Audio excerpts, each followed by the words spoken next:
কি অবস্থা নাই, কোন দেশে আছি আমরা? আনোয়ারাতে এই ঘটনা করতে পাইলো।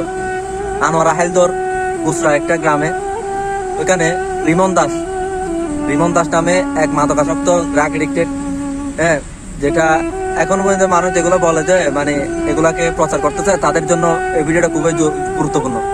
যে কোন পরিস্থিতিতে গেলে নিজের মা বাবার পর্যন্ত চিনে না, কতটা মাদকাসক্ত হলে নিজের মা বাবাকে পর্যন্ত চিনে না। হ্যাঁ, ছুরির আঘাতে মার গলাতে আঘাত করা, অন দ্য স্পট ডেড, এবং বাবাকে ছিন্ন বিচ্ছিন্ন করা, আনোয়ারা স্বাস্থ্য কমপ্লেক্সে গিয়ে এখান থেকে জবাব দেওয়া।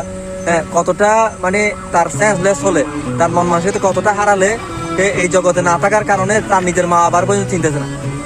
তার নিজের জন্মদাত্রী মা, জন্মদাত্রী বাবা, যাদেরকে পর্যন্ত সে আঘাত করতে বিন্দু পরিমাণ চিন্তা করলো না। কারণ কি? সে মাদকাসক্ত।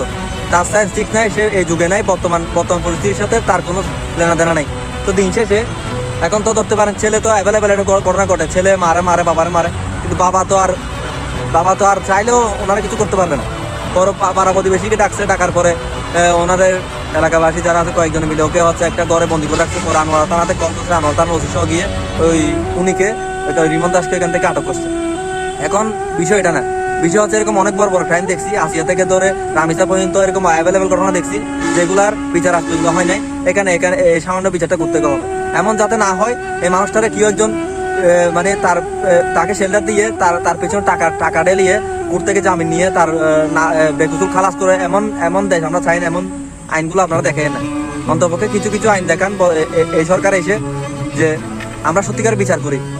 গত সরকারের মতো আমরা এরকম দুর্নীতি করি না, টাকা খেয়ে কাউরে মানে জামিন করে না, এটা প্রমাণ করেন। আজকে সে ঢুকছে, 2 দিন পর তাকে জামিন করে দিবেন, তারপর সে আরেকদিন আরেকটা ক্রাইম করবে, এমনিও মামলা খেয়েছি, তাতে এগুলো এখন নর্মাল বিষয় হয়ে যাবে, টিস্যুর মতো। দুঃখজনক বিষয় হলো নিজের কতটা নোংরা সমাজ আছে দেখেন, নিজের জন্মদাত্রী পিতা মাতাকে ছাড়লো এইরকম।